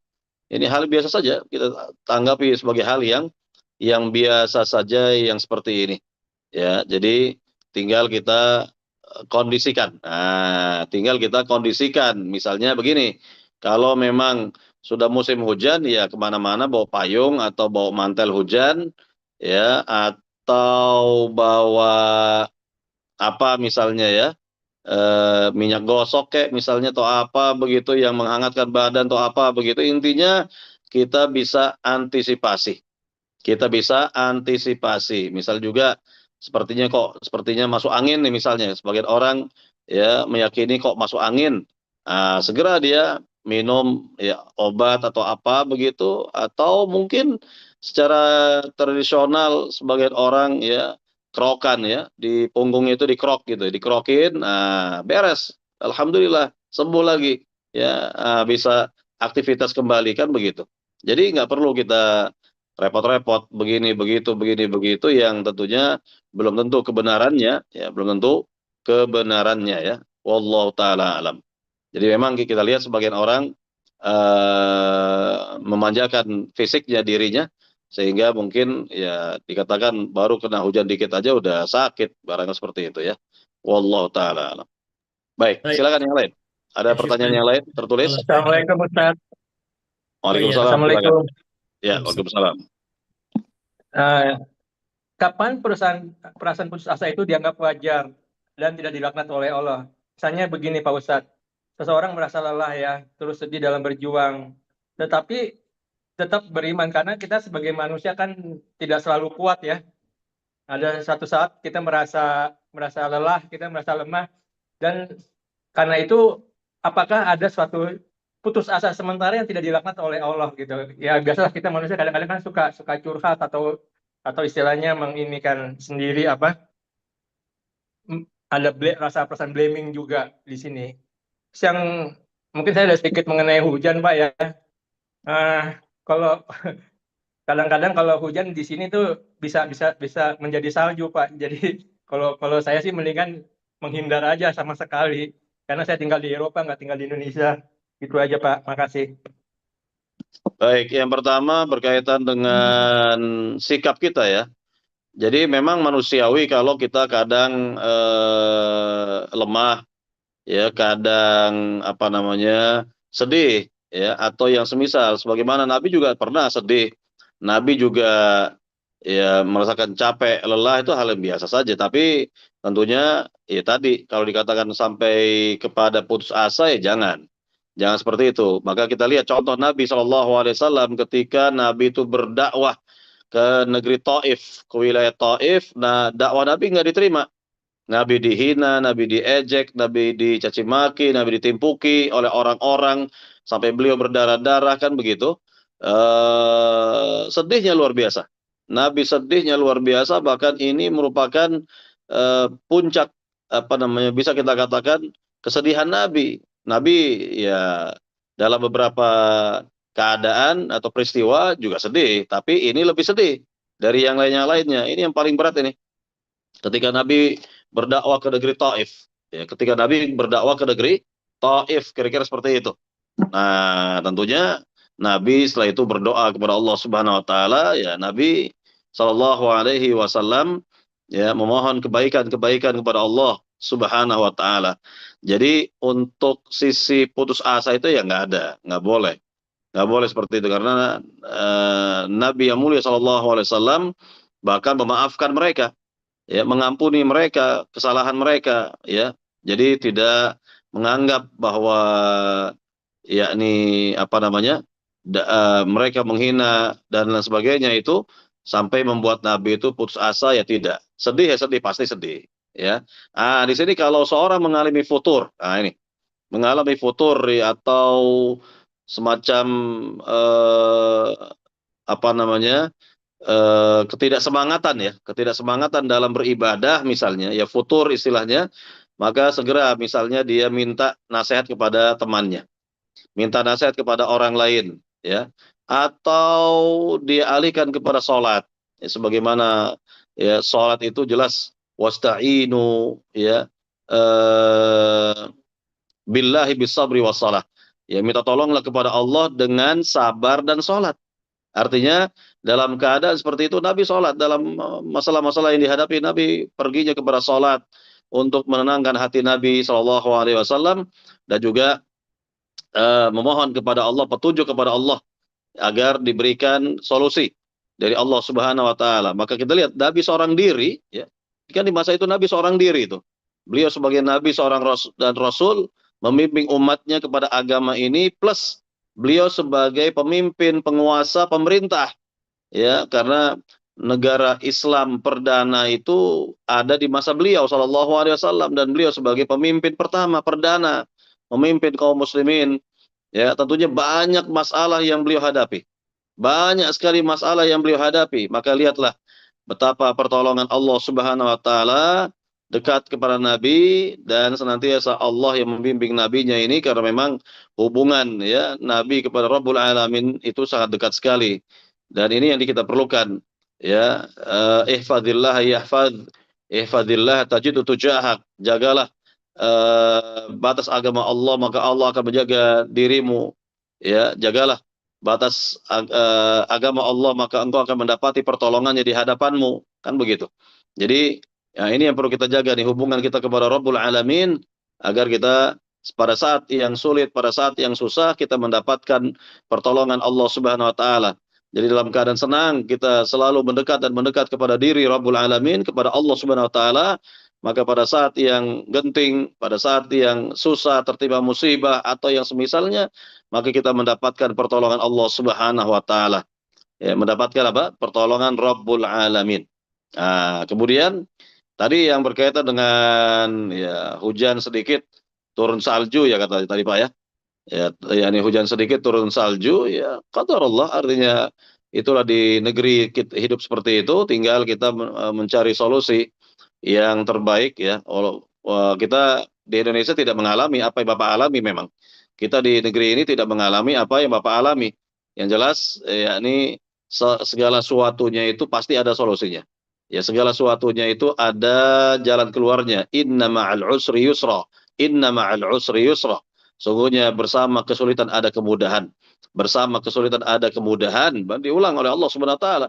Ini ingin meyakinkan kepada kita bahwa pasti di balik sulit itu ada kemudahan, pasti. Tinggal kita yakni yakin atau tidak. Tinggal kita bertawakal atau tidak. Ya, Allahus Samad. Allah tempat bergantung. Allah tempat kita bergantung. Jadi, nah di sini bisa kita lihat segala sesuatunya dari kehidupan Nabi, ya. Artinya begini, apa yang menimpa diri kita, kesulitan ini, kesulitan itu, ya, musibah ini, musibah itu, kalau dibandingkan dengan Nabi memang belum ada apa-apanya. Makanya segala sesuatunya kita langsung melihat contoh hidup Nabi dan para sahabat, ya, sehingga kita bisa mengambil pelajaran berharga dari kehidupan Nabi dan para sahabat radhiyallahu taala anhum ajma'in. Kita banyak membaca sirah Nabi, sirahnya para sahabat, bagaimana Nabi dan para sahabat menghadapi orang-orang kafir Quraisy, bagaimana diuji oleh Allah ini, itu, dan sebagainya. Jadi bukan berarti orang bertambah takwa itu bebas dari ujian. Tidak, justru bertambah bagus agama seorang, bertambah pula ujiannya dari Allah Subhanahu wa taala. Ya. Jadi tujuannya sangat mulia tentunya. Apa kata Nabi? Asyadun nasi bala'an al-anbiya tsumma al-amsal fal-amsal. Seberat-berat ujian adalah yang diterima oleh para nabi, kemudian orang-orang di bawahnya dan orang-orang di bawahnya lagi, yakni kualitas agamanya. Nah, jadi ya ketika seorang semakin mendekat kepada Rabbul Alamin, semakin dia semakin bagus agamanya, maka memang semakin berat ujiannya. Karena Allah ingin menghapuskan dosa-dosa kita. Allah ingin meningkatkan derajat kita sampai-sampai ya dari akhir ujian yang Allah berikan, si hamba tersebut berjalan di muka bumi tanpa memiliki dosa sama sekali. Tanpa memiliki dosa sama sekali. Karena memang hidup di dunia ini hidup penuh ujian, ya jamaah ya. Kita hidup di dunia ini penuh ujian, apakah ujian yang menyenangkan atau ujian yang tidak menyenangkan. Jadi dua-duanya ujian, sama-sama ujian. Terkadang mungkin kita lupa ini. Kalau kita diberi sehat, diberi harta benda, ya, diberi kelapangan waktu, ya, ini kita lupa. Tapi kalau sudah diberi sakit, ya, diberi musibah ini, musibah itu, baru kita meyakini bahwa ini ujian. Padahal ya kemana ketika kita sehat, kemana ketika kita diberi kekayaan oleh Allah Subhanahu Wa Taala, karena semuanya itu berupa ujian semua. Semua dalam kehidupan kita ini ujian semuanya, tidak ada yang tidak ujian. Allah menguji ya Nabi Sulaiman dengan kekayaan, lihat. Allah Subhanahu Wa Taala menguji Nabi Sulaiman dengan berupa kekayaan, kerajaan, kan gitu. Allah uji Nabi Ayub dengan penyakit ya 18 tahun menderita sakit yang luar biasa, itu Nabi Ayub ya alaihissalam. Begitu pula Allah uji nabi-nabi yang lain. Nabi-nabi yang lain, maka inilah yang bisa kita lihat tentang ujian-ujian kehidupan, baik itu hal yang menyenangkan atau yang menyedihkan barangkali. Jadi semuanya adalah bentuk ujian. Tinggal kita lihat bagaimana sikap kita ketika kita mendapatkan rintangan ujian, berada di Eropa, berada di Asia, berada di Afrika, masing-masing ada ujiannya. Ya, masing-masing ada bentuk ujiannya. Wallahu taala alam. Nah, silakan. Syukron, jazakallahu khair Ustaz atas jawabannya. Semoga bisa mencerahkan penanyanya. Ini ada pertanyaan selanjutnya Ustaz dari kolom chat. Assalamualaikum Ustadz, belum lama kita dikejutkan dengan 2 kasus bunuh diri yang penyebabnya dua-duanya karena pembulian. Apakah orang-orang yang membuli dosanya hanya setara dengan mencela korban, padahal dengan celaannya tersebut menyebabkan orang tersebut bunuh diri yang dosa dan azabnya sangat berat? Jazakallahu khair. Ya, ini dua-duanya mendapatkan keburukan pada dasarnya. Yang pertama, membuli. Ini tidak boleh. Tadi dikatakan membuli angin, membuli ya, hujan atau nggak boleh. Menjelek-jelekan, apalagi menjelekan manusia. Menjelek-jelekan makhluk nggak boleh. Ya, karena Nabi yang mulia menjelaskan ya bahwa setiap ciptaan Allah itu bagus, baik. Ya, yakni kullu khalqillahi hasan. Apa makna? Setiap ciptaan Allah itu baik. Nggak ada yang buruk. Di mana letak buruknya begitu. Jadi nggak boleh kita menghina orang, menjelek-jelekan orang atau siapapun dia, baik yang non Muslim apalagi orang Islam. Tidak boleh kita membuli ya si A, si B, si C dan seterusnya. Ya, kita lihat contoh-contoh ya di zaman Nabi. Nih, di zaman Nabi kan banyak tuh budak-budak hitam. Budak-budak sudah budak dia hitam dari Afrika tentunya ya. Lalu si budak ini masuk Islam. Masuk agama Islam. Apa yang terjadi?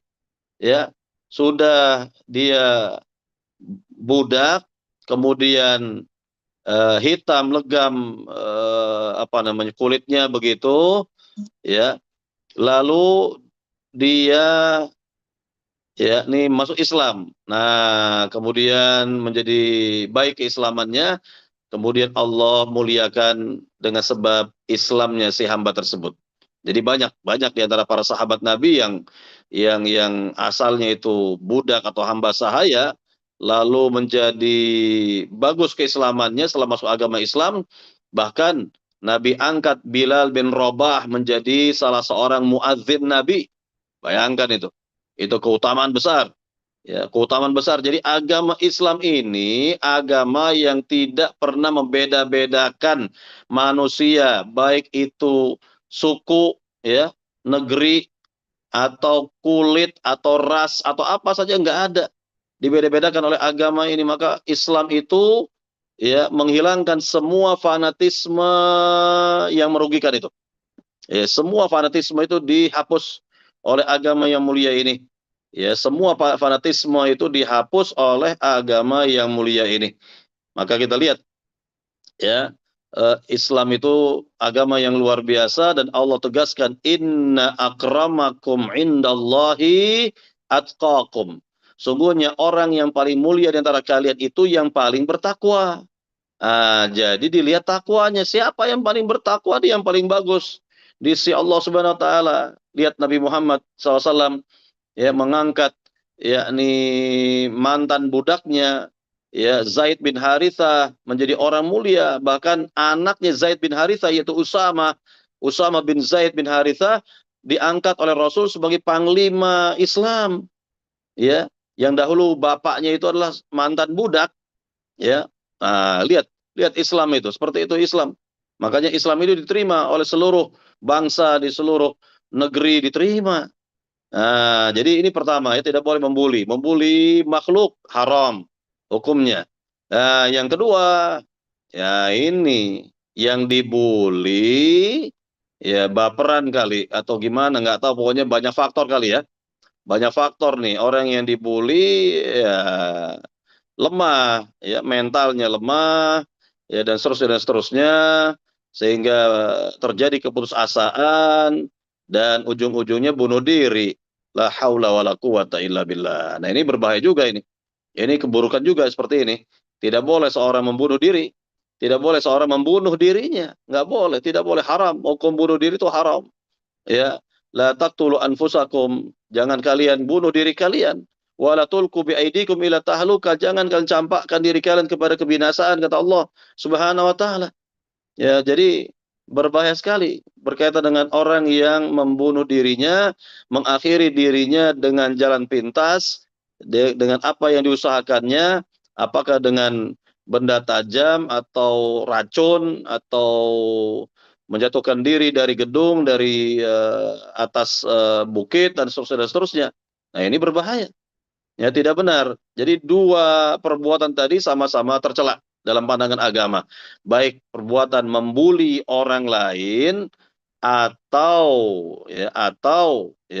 yakni yang dibuli itu berputus asa sampai menghilangkan nyawanya sendiri. La haula wala quwata illa billah. Baik, silakan yang lain.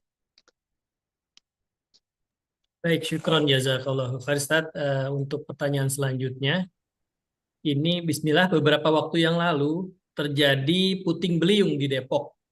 Apa batasan yang dimaksud mencaci terhadap angin? Apakah mengeluh termasuk dalam mencaci maki? Mohon nasihatnya Ustaz. Barakallahu fikum.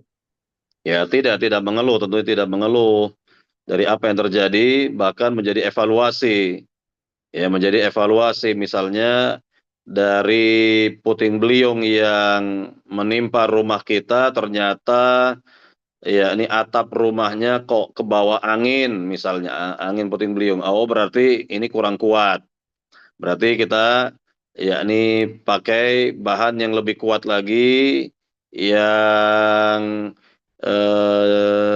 atau sangat kuat, misalnya yang diperkirakan akan kokoh lah, begitu, kurang lebih begitu. Jadi segala sesuatunya itu kita pandang dulu husnudzon, berbaik sangka kepada Rabbul Alamin, jangan buruk sangka dulu.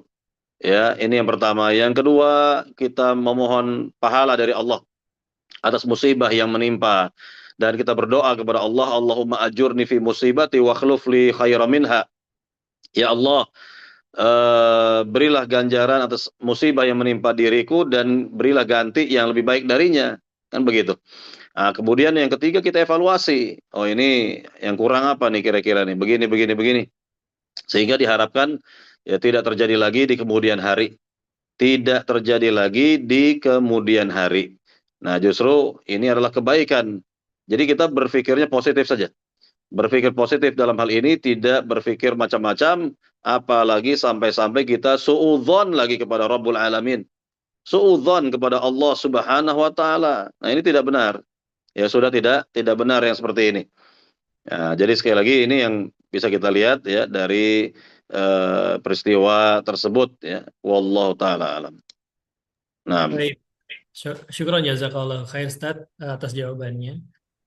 Para jamaah dipersilakan apabila ada yang ingin bertanya lagi bisa langsung raise hand, bertanya langsung dengan Ustadz ataupun bisa menulis di kolom chat. Fadil, para jamaah, ada lagi yang ingin bertanya? Kalau ini Ustadz, ini mungkin dari Ana Ustadz. Kalau misalkan ada angin atau hujan atau bencana-bencana itu, apakah itu merupakan hukuman dari Allah Ustadz kepada kita Ustadz?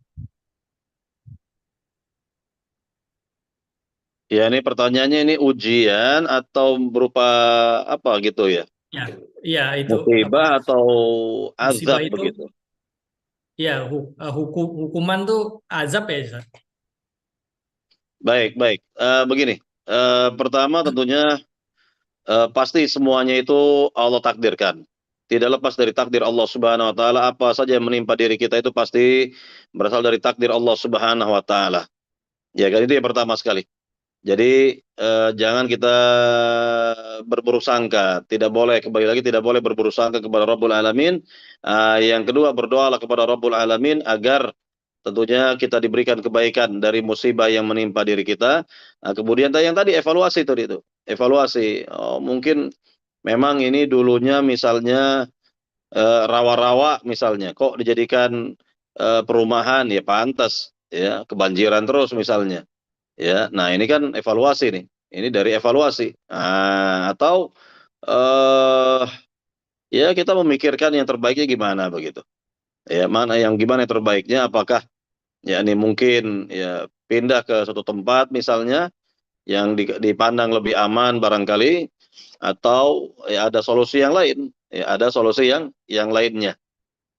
Jadi kita berharap agar apa yang menimpa diri kita itu adalah penggugur dosa bagi kita, ya penggugur dosa bagi kita, dan justru meningkatkan derajat kita di hadapan Allah Subhanahu wa taala.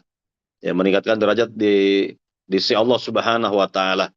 Dan mungkin juga di antara musibah-musibah yang menimpa diri kita itu adalah dari perbuatan kita sendiri. Sehingga pertama ya, kita langsung introspeksi diri, yakni beristighfar kepada Allah Subhanahu wa taala. Ya, banyak-banyak beristighfar kepada Allah Subhanahu wa taala. Kemudian yang kedua, ya mencari ya apa namanya? Penyebabnya apa, barangkali dari perbuatan kita, menebang pohon misalnya sehingga terjadi ini, terjadi itu dan seterusnya. Dan yang berikutnya tentunya ya solusi, memperbaiki diri kita dan lingkungan ya kalaupun memungkinkan seperti itu. Ya memungkinkan seperti itu.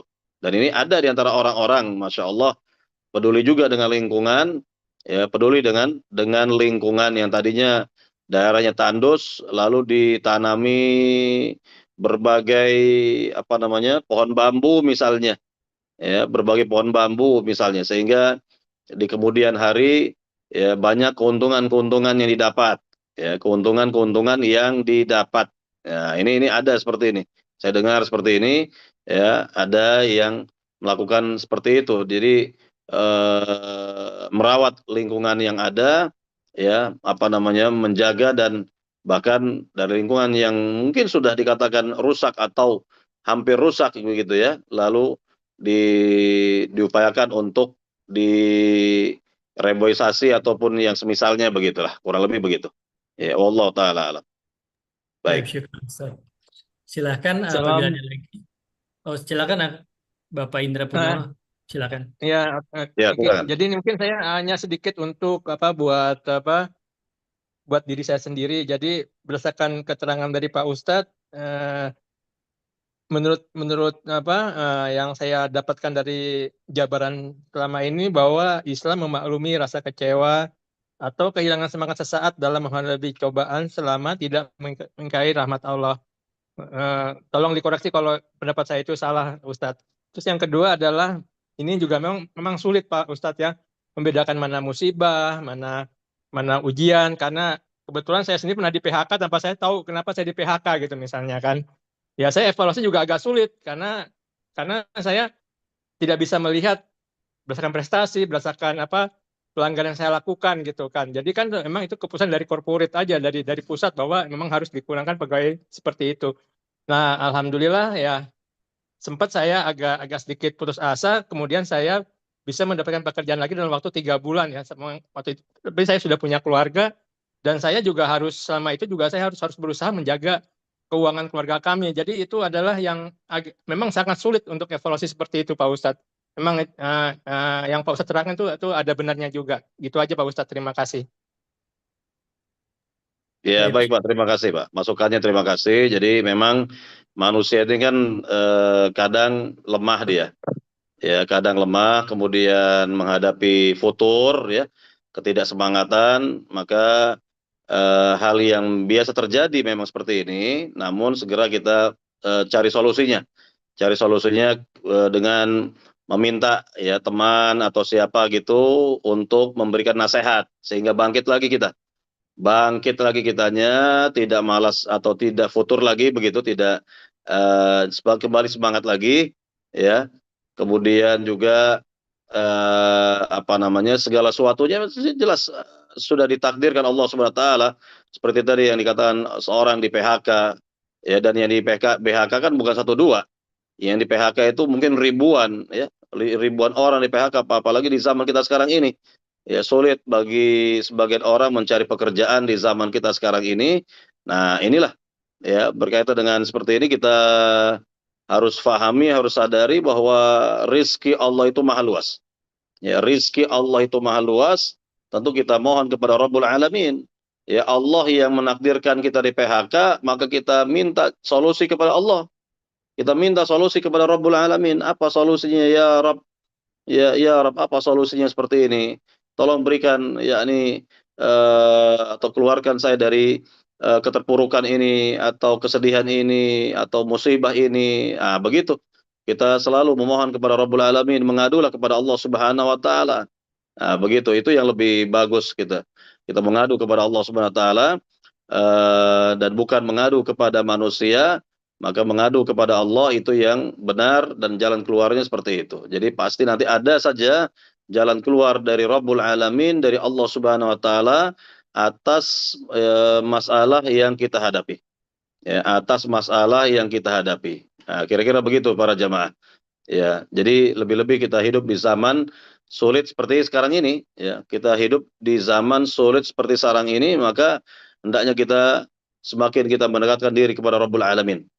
Mendekatkan diri kita kepada Allah Subhanahu wa taala dan ya mintalah ya kepada Rabbul Alamin jalan keluarnya, dan juga kita memohon agar kita ini diberi sikap qanaah, ya, merasa cukup atas apa yang Allah beri, merasa cukup atas apa yang Allah kasih, apa yang Allah beri, ya, bersikap juga zuhud, ya. Zuhud itu artinya ya kalau diartikan secara singkatnya ya sederhana lah. Zuhud itu sederhana dalam kehidupan, dan sikap wara'. Wara' itu artinya berhati-hati dalam kehidupan kita di dunia ini.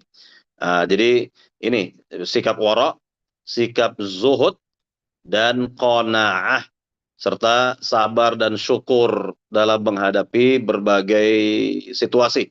Ya, bersabar dan bersyukur. Ya, bersabar dan bersyukur dalam menghadapi berbagai macam situasi. Maka kita akan mendapatkan kebaikan-kebaikan dari Allah Subhanahu wa taala. Wallahu taala alam. Masih ada lagi, satu lagi terakhir. Silakan, ada lagi yang mau bertanya para jamaah? Boleh, Untuk kalau nggak ya, ada, Anda mau tanya. silakan. Baik, untuk mempersingkat waktu Ustaz, Allah ridho, Anda bisa bertanya lagi sama Ustaz, Alhamdulillah. Ustaz, eh, mulai dari mana Ustaz? Jadi anak ini kan nggak bisa jalan Ustaz. Dalam arti nggak kayak dulu, karena kan anak pernah divonis kanker ya Ustaz. Jadi kaki anak tuh bengkak sebelah, besar lah gitu. Kalau kata profesor yang mengoperasi itu akibat efek samping pengobatan kanker. Pada saat anak lagi di rumah sakit nih Ustadz, ini antara pertanyaan dan juga untuk mengambil liburnya mama minta nasihat dari Ustadz. Anak tuh menerima cobaan ini sebagai hadiah dari Allah yang terindah. Karena Allah membuat anak tuh makin cintai Allah dan berterima kasih kepada Allah bahwa anak ada pengguguran dosa. Awalnya kan anak merasa, kenapa anak yang dipilih, kenapa nggak yang zolim itu ya Allah. Hati kecil anak tuh berkata, kenapa kamu berbicara seperti itu kepada Allah? Harusnya kamu berterima kasih kepada Allah karena kamu yang dipilih, bukan orang yang zalim itu. Karena kamu ada pengguguran dosa. Kalau orang yang zalim itu nggak ada. Akhirnya anak ikhlas dan berbahagia dengan yang Allah berikan kepada anak. Tapi suatu hari pada saat anak lagi di rumah sakit dirawat, seorang ustazah yang anak bikin komunitas yang ada ustazahnya, itu membuat anak nggak bisa tidur dan anak terpuruk sampai mimpi buruk dan sedih sekali. Dia bilang katanya anak tuh suka janji lah. Terus ya mungkin ada orang yang merasa apa gitu sama anak. Terus karena anak kemudian datang teman yang juga belajar Al-Quran bareng di komunitas yang berbeda di sebuah lembaga ilmu Quran, marah gitu sama setelah ustazahnya pergi. Dia bilang, enggak semua ustazah itu benar. Dia sih pakai buku tauhid yang kita pakai sih Ustadz, cuman ya bukan dari kajian, maksudnya bukan kelompok maaf ya, kajian salafi sunnah dari Roja gitu Ustadz maksudnya, tapi yang dipakai bukunya itu.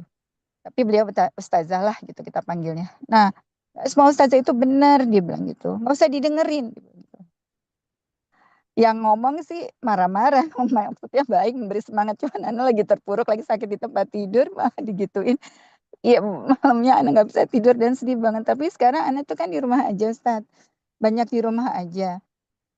Anak bersyukur banget, ternyata benar ya, sebaik-baiknya wanita itu seperti dalil, ibadah ya di rumah gitu. Jadi anak tuh kemarin tuh datang ke kajian sama suami udah dilarang, nggak usah, saya nggak bisa jemput kamu. Anak bela-belain gitu karena nggak enak sama ustazah yang besuk itu tuh yang membuat anak sedih banget waktu itu. Tapi anak kan memaafkan dan anak tetap belajar sama beliau dengan ya itu kan bukunya juga buku kajian salafi juga menurut Ana walaupun bukan golongan yang maksudnya ya Ana nggak tahu dia dulu sih anak ulama mungkin bukan ulama kajian salafi tapi beliau belajar kajian salafi mungkin ya pakai buku itu. Nah uh, udah bela-belain Ana minta tolong teman untuk jemput karena Ana nggak mau pergi tanpa mahram karena suami Ana lagi di luar kota Ana nggak punya anak Ustaz. Setelah pulang, setelah seorang teman bercerita bahwa Ana digibahin, kenapa sih harus dijemput, nyusahin orang, bla bla bla. Terus Ana jadi sedih dan Ana sampai keluar air mata dan Ana nggak datang lagi ke kajian itu. Dan waktu Ana datang di kajian Salafi, ada teman bilang kalau bukan ustadznya Ustadz Salafi nggak usah datang karena belum tentu dia benar ngajarnya. Oh gitu. Ya udah. Terus Ana juga merasa bersalah karena suami udah larang untuk datang ke kajian. Kenapa Ana merasa orang datang ke kajian terus dijemput teman juga. Kenapa Ana nggak mau datang ke kajian itu gitu kan nggak apa-apa. Terus setelah Ana pikir-pikir, Ana memberikan dosa kepada suami karena Ana keluar rumah tanpa mahram dan ya harusnya kan suami bilang kan nggak usah. Walaupun suami akhirnya ridho, tapi kan Ana salah ya. Ana kan keluar rumah tanpa mahram ya. Terus kata ustaznya nggak apa-apa keluar rumah tanpa mahram tujuannya ke pengajian. Tapi terus setelah Ana pikir-pikir enggak Ana lebih senang kayak gini kajian bisa kok pakai Zoom nggak harus keluar rumah. Banyak cara udah ada teknologi. Kenapa kita harus keluar rumah gitu loh perempuan-perempuan. Bukankah kalau kita keluar rumah maka akan iblis akan menghiasi kita terutama di bokong kita walaupun kita pakai cadar sekalipun. Jadi Ana merasa Ana happy kok di rumah. Ana malah tidak menghabiskan uang suami gitu ya. Apalagi punya biaya pengobatan dan sebagainya. Menurut Ustadz bagaimana? Tapi ya seperti itu. Anda kan nggak salah ya Ustadz, tidak mau keluar rumah tanpa mahram. Kan ada dalilnya, hadis sahih ya Ustadz. Mohon nasihatnya Ustadz. Terima kasih. Jazakallah khairan Ustadz. Iya, iya, Om ya. Semoga Allah Subhanahu wa taala berikan kesabaran kepada Umu, kepada Ibu, memberikan dihapuskan dosa-dosanya, diangkat derajatnya ya oleh Allah Subhanahu wa taala. Dan tentunya betul apa yang tadi dijelaskan untuk wanita itu lebih utama memang di rumahnya, dan apalagi dengan zaman sekarang teknologi maju ini bisa yakni belajar dari rumah, apalagi juga dalam keadaan seperti ini tidak ada penghalang tentunya untuk tetap belajar kan begitu. Jadi carilah yakni keutamaan dan pahala dari berbakti kepada suami, kemudian juga dalam rangka menjalankan syariat agama yang mulia ini. Jadi dengan seperti ini insya Allah banyak kebaikan-kebaikan. Ya, insya Allah banyak sekali kebaikan-kebaikan yang didapat oleh Ibu, insya Allah. Ya, dan juga untuk kita semua sebagai pelajaran berharga dari apa yang tadi diungkapkan gitu ya. Ya, syukran, jazakallah khair atas apa yang diberikan tadi ya dari pengalaman pribadi. Dan satu lagi tadi memang betul dikatakan bahwa kajian-kajian yang tidak nyuna itu jangan dihadiri. Jangan dihadiri karena banyak syubhatnya. Ya, banyak syubhatnya karena apa yang keluar dari lisan orang yang manhajnya tidak benar, ya, maka tentunya akan lahir akidah yang tidak benar pula, akan lahir pula mungkin juga ya omongan-omongan yang tidak baik pula, yang tidak bersandarkan ilmu ya tentunya. Nah, jadi saya katakan jangan hadir lagi pada kajian-kajian seperti itu yang tentunya tidak berjalan di atas ya sunnah Nabi, di atas manhaj para sahabat ya, dan tentunya banyak sekali syubhat-syubhat yang akan didapat. Ya, lebih baik seperti yang Ibu jalani sekarang ini sudah bagus sekali, dan terus semoga Allah Subhanahu wa taala berikan istiqomah kepada Ibu dan kepada kita semua. Amin ya rabbal alamin. Baik, anak kira sampai di sini kajian kita pada siang hari ini. Mudah-mudahan yang singkat ini bermanfaat bagi kita semua, bisa kita fahami, bisa kita amalkan. Semoga kehadiran para jamaah semua diberi pahala besar oleh Allah Subhanahu wa taala, selalu mendapat hidayah taufik dari Allah Subhanahu wa taala untuk berada di atas tauhid, di atas sunnah Nabi, di atas manhaj para sahabat, dan semoga kita semua mendapatkan husnul khatimah. Amin ya rabbal alamin. Saya kira cukup sampai sini, kita akhiri dengan doa penutup majelis. Subhanakallahumma bihamdik, asyhadu an la ilaha illa anta, astaghfiruka wa atubu ilaik. Assalamualaikum warahmatullahi wabarakatuh.